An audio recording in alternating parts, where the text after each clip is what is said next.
भ्रष्टाचार के दलदल में फंसा मऊगंज अधिवक्ता पंकज मिश्रा का बड़ा बयान। मऊगंज में लोकतंत्र पर भ्रष्टतंत्र दिख रहा भारी।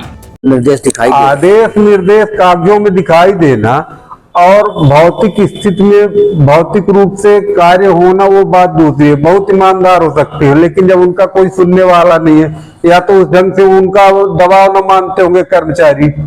आज ये स्थिति है कि पहली बरसात में जो कि फर्स्ट पानी है, कोई ज्यादा बारिश भी नहीं हुई, लोग घरों के अंदर 2-2 फीट 3-3 फीट पानी घुस गया। हमारे मोहल्ले में बाढ़ क्रमांक 8 ऐसा मोहल्ला है कि ये नगर पालिका और प्रशासनिक जो व्यवस्था यहाँ के कलेक्टर महोदय हैं उनकी कमियां को उजागर करता है। क्योंकि अभी हम आपको बताएं, हम बाढ़ क्रमांक 2 से। नमस्कार, आप देख रहे हैं अमर रिपब्लिक न्यूज मिथिलेश त्रिपाठी के साथ। पूर्व मुख्यमंत्री शिवराज के द्वारा बनाया गया मध्य प्रदेश का नवगठित जिला मोहन सरकार की राज में मूलभूत सुविधाओं से वंचित, भ्रष्टाचार और मानव निर्मित समस्याओं से जूझ रहा है। मऊगंज जिला इन दिनों विकास की राह पर नहीं बल्कि भ्रष्टाचार की दलदल में धंसा नजर आ रहा है। सरकार द्वारा किए गए विकास और पारदर्शिता के वादों के बावजूद यहां अफसरशाही बेलगाम होती जा रही है। अधिकारियों पर कुर्सी का नशा ऐसा सवार है कि न केवल कानून को ताक पर रख रहे हैं बल्कि आम जनता की मेहनत की कमाई को योजनाओं के नाम पर लूटने का सिलसिला भी नवागत और संवेदनशील अफसरों के आने के बाद भी बदस्तूर जारी है। आपको बता दें कि मऊगंज जिला के हालात इतने बिगड़ चुके हैं कि अब समाज के जिम्मेदार वर्गों से भी आवाज उठने लगी है।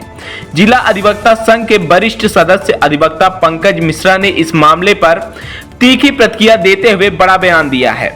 उन्होंने मऊगंज की मौजूदा स्थिति को लोकतंत्र की नहीं लूटतंत्र की उपज बताया है। सरकार की योजनाओं को चंद भ्रष्ट अधिकारी और ठेकेदार मिलकर हजम कर रहे हैं। आम जनता केवल कागजों पर लाभान्वित हो रही है। यह लोकतंत्र का नहीं बल्कि व्यवस्था का उपहास है। उन्होंने यह भी कहा कि यदि जल्द ही प्रशासन की लगाम नहीं कसी गई तो मऊगंज एक दिन भ्रष्टाचार का पर्याय बन जाएगा। अधूरी और घटिया सड़कों का निर्माण, खनिज माफिया का बोलबाला, नल जल योजना सहित सरकार की विभिन्न जन कल्याणकारी योजनाएं कागजों में सीमित है। मऊगंज जिले में भ्रष्टाचार के खिलाफ मुखर व उसके मोर्चा खोलने वाले वरिष्ठ अधिवक्ता पंकज मिश्रा के द्वारा जिला के संवेदनशील अधिकारियों का ध्यान आकृष्ट कराते हुए कहा गया है कि मऊगंज का यह हाल देश भर में उन जिलों के लिए आईना है जहां सत्ता के संरक्षण में भ्रष्टाचार का तंत्र फल फूल रहा है। यदि समय रहते ठोस कार्रवाई नहीं हुई तो मऊगंज का भविष्य अंधकारमय हो सकता है। अब सवाल यह है कि क्या मऊगंज को लूटतंत्र से निकालकर लोकतंत्र की राह पर लाया जाएगा या फिर यह जिला भ्रष्टाचार का नया मॉडल बनेगा। आइए सीधे जुड़ते हैं वरिष्ठ अधिवक्ता पंकज मिश्रा सहित अन्य अधिवक्ताओं ने जिला की जमीनी हकीकत को लेकर क्या कुछ प्रतिक्रिया दी है। मौजूदा समय में काफी नगर में कहिए या शहर में जिला का मुख्यालय है, यहाँ पर काफी उथल पुथल दिखाई दे रही है। आप एक अधिवक्ता हैं, किस ढंग से देख रहे हैं प्रशासन को और उसके इंतजामों को? क्या है कि प्रशासन की नाकामी तो हर एक जगह कहीं भी देखा जा सकता है। मतलब पहले क्या होता था कि आज से 10 वर्ष पहले बरसात का मौसम आता था, उसके पहले मार्च अप्रैल मई के महीने में गांवों में चाहे शहर हो, लाइट को तारों को टाइट किया जाता था। कहीं भी कोई गड़बड़ी रहती तो उसका सुधार कार्य कराया जाता था। 4 महीने मेंटेनेंस का काम चलता था, जिससे बरसात के टाइम में सुचारू रूप से विद्युत जो है तो प्रवाहित हो सके।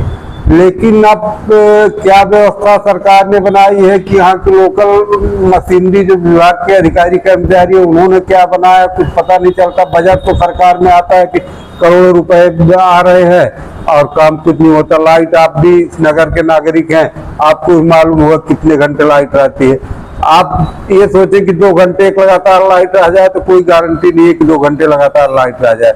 हमको लगता है कि हर 10 मिनट में लाइट ट्रिप हो जाती है। ये स्थिति है शहर की। मेंटेनेंस का काम बिल्कुल नहीं होता, जो भी होता होगा वो सिर्फ कागजों में होता होगा, क्योंकि कहीं भी ना तो कार्यकर्ता श्रमिक दिखाई देते हैं। फॉल्ट होने पर कंप्लेन करने पर आज कंप्लेन कर रहे हैं, 2 दिन 3 दिन में लाइट सुधरी है तो लाइट की स्थिति है। इसी तरह नगर प्रशासन की स्थिति है। नगरों में बरसात के आने के पूर्व जो है तो पहले नालियों की सफाई होती थी, विधिवत जो है तो नालियां साफ हो जाती थी, जिससे बारिश होने पे जो है तो लोग घरों में पानी न जा सके।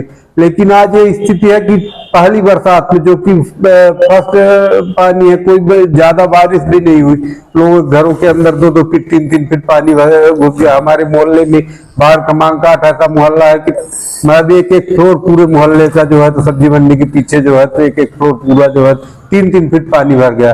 जिनका एक मंजिल का मकान था, जिनके पास डबल मंजिल का था, वो कुछ अपना राशन सीधा सामान जो है तो ऊपर रख लिए। जिनके पास एक मंजिल का है, पूरा उसमें पानी में तैर रहा है, देख रहा है। वीडियो में आप देख लीजिए, मौके में देख लीजिए कि उनका पूरा सामान, खाने का बर्तन सब ऊपर पानी में तैर रहा है 3 फीट ऊपर। ये तो स्थिति है। और जो है तो बजट पर्याप्त आ रहा है, लेकिन सिर्फ कागजों में हो रहा है पूरी कार्यवाही। जिला कलेक्टर जो मौजूदा अपने संजय कुमार जैन साहब, समय समय पर उनके आदेश और निर्देश दिखाई देते। आदेश निर्देश कागजों में दिखाई देना और भौतिक स्थिति में भौतिक रूप से कार्य होना वो बात दूसरी है। बहुत ईमानदार हो सकते हैं, लेकिन जब उनका कोई सुनने वाला नहीं है, या तो उस ढंग से उनका दबाव न मानते होंगे कर्मचारी, उस आदेश का क्या मतलब है? जब आदेश कागज में रिटर्न करना है तो कागज में तो वो भी बिल वाउचर लगा रहे हैं कि हमने नाली सफाई करवा दी है, हमने बिजली मेंटेनेंस करवा दिया है। जिस ढंग से वो कागज में माननीय कलेक्टर साहब आदेश कर रहे हैं कि ये काम हो जाए, इस ढंग से वो भी कागज में लिख रहे हैं कि हमने मेंटेनेंस करवा दिया, हमने नाली की सफाई करवा दिया।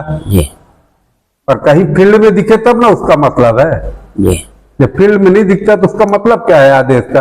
जैसे कागज में वो आदेश कर रहे हैं कि आप ऐसा कर लो, तो नगर पालिका भी कागज में मेंटेनेंस सफाई कर रही है, विद्युत विभाग भी कागज में मेंटेनेंस कर रहा है, कागज में पूरा काम चल रहा है। जनसुनवाई की क्या स्थिति है? जब यही हाल जनसुनवाई की भी है, सिर्फ कागजों में चल रहा है पूरा प्रशासन, भौतिक स्थिति कुछ नहीं है। बिजली की स्थिति है कि न्यायालय का कार्य पूरा प्रभावित हो जाता है। ये समझिए कि हफ्ते में 2 से 3 दिन न्यायालय का कार्य प्रभावित हो जाता है। मतलब 7-8 घंटे का वर्किंग आवर रहता है, जिसमें 2 घंटे 3 घंटे बिजली न होने के कारण न्यायालय का working time high court supreme court बढ़ा रही है कि अधिक से अधिक वर्किंग टाइम में काम लिया जाए।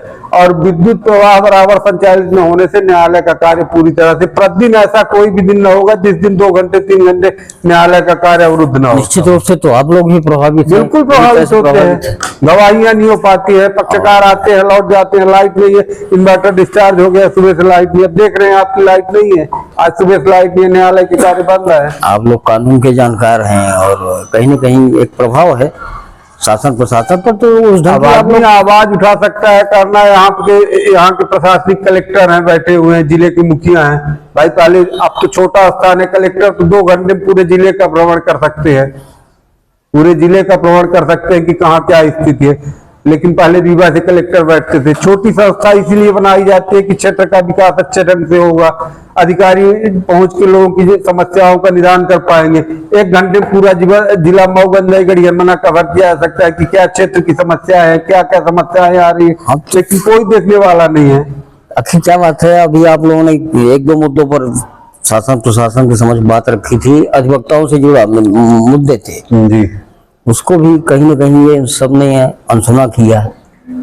आप लोग इसके बाद शांत हो गए? अब इसके लिए शांत तो नहीं हो गए, क्योंकि प्रशासन के आश्वासन पर रुक गए थे। लेकिन अब उसके लिए अगर यही स्थिति रही तो अब कोई सामूहिक निर्णय लिया जाएगा, और सामूहिक निर्णय लेकर भाई अगर नहीं सुन रहा है प्रशासन तो फिर कठोर कार्यवाही करने के लिए हम लोग भी विवश होंगे, अधिवक्ता संघ भी कठोर कार्यवाही के लिए विवश होगा।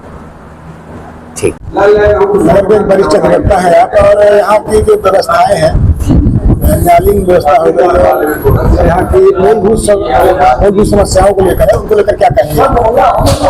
अब ये तो सारी जो यहाँ की व्यवस्थाएं हैं वो प्रशासनिक व्यवस्था बिल्कुल सुस्त पड़ी हुई है। क्योंकि अभी रीवा से कट करके मऊगंज नया जिला बना है, और वहाँ से जो हमारे यहाँ के मऊगंज के पक्षकार, मऊगंज जिले के पक्षकार भू अभिलेख के लिए रीवा से अभी तक उनको प्राप्त करना होता था। और ये प्रशासन के द्वारा ये हुआ कि वो भू अभिलेख सारे दस्तावेज मऊगंज अभिलेखागार में उपलब्ध हो जाए, लेकिन उसके लिए अभी तक कोई ना हमारे यहाँ से प्रशासनिक स्तर पे तहसीलदार, SDM जो भी है वो अपनी जिम्मेदारियों को भूल करके और अभी तक यहाँ उपलब्ध नहीं कराए। हमारे यहाँ के मऊगन जिले के पक्षकार सारे परेशान हो रहे हैं। ये तो हुई न्यायालय पोर्टल में जो नक्शा होता है वो भी नहीं दिख रहा है। ये क्या अब इनकी कंप्यूटर में क्या इनकी गड़बड़ी है, क्या कारण है, इसको तो हम नहीं बता सकते हैं, क्योंकि ये कंप्यूटर जब से हुआ है उसके लिए हम लोग नहीं बता सकते। लेकिन कुछ कई ऐसे गांव और कई ऐसे पटवारी हल्का की भूमियां हैं जहां का नक्शा ही गायब है, और ये तो हुआ न्यायालय। अब रही बात नगर की जो मूलभूत समस्याएं हैं उसके लिए आपने कहा, तो उसके लिए मैं प्रशासनिक व्यवस्था, शासन प्रशासन दोनों को मैं दोषी मानता हूं। चूंकि भाई बरसात में रोड का काम चल रहा है, एक थोड़ी सी बारिश में पूरे इतने मिट्टी कीचड़ से सने हो गए हैं, जो और थोड़ी सी बारिश में घर के अंदर पानी घुस रहा है। ये नगर पालिका और प्रशासनिक जो व्यवस्था यहाँ के कलेक्टर महोदय हैं उनकी कमियां को उजागर करता है। चूंकि अभी हम आपको बताएं, हम वार्ड क्रमांक 2 से बिलोंग करते हैं। वार्ड क्रमांक 2 में कई ऐसे करीब लगभग 50 नल के कनेक्शन जो हुए बिल्कुल विच्छेद हो गए हैं रोड के बनने के कारण, और हम लोग मतलब ये अप्रैल से पीने के पानी के लिए परेशान हुए हैं। टैंकर से कभी कदार टैंकर आ जाता है, उससे हम लोग को पानी प्राप्त होता है। नल का कनेक्शन, उसके लिए हमने आवेदन भी दिया सीएमओ साहब को। उसके लिए उन्होंने कहा 2-4 दिन उनसे मुलाकात नहीं, कहीं मीटिंग में गए हुए थे। अध्यक्ष महोदय से बात हुई, अध्यक्ष महोदय ने कहा 4-6 दिन के लिए हमें समय दीजिए, मैं वैकल्पिक व्यवस्था कराऊंगा। लेकिन कोई भी व्यवस्था आज तक उनके द्वारा कई बीच बीच में टैंकर भेज देते हैं, उससे पीने के पानी की व्यवस्था नहीं हो पा रही है। ये स्थिति है मऊ की प्रशासनिक व्यवस्था। खबर के स्पॉन्सर्स है messrs Sitaram Rameshwar Prasad and sons Tata steel agency. अब नए पते पर बड़े हनुमान मंदिर गेट से अंदर कन्या स्कूल के सामने मऊगंज। टाटा और नेशन कंपनी की नालीदार चद्दर, कडोल पाइप, कंडीलेदार तार, जाली और पेंट मिलने का प्रतिष्ठित प्रतिष्ठान। Proprietor Sitaram Gupta. Mobile number 9179130220। Tata steel agency से ही ओरिजिनल मटेरियल खरीदें और स्कीम का सही लाभ प्राप्त करें।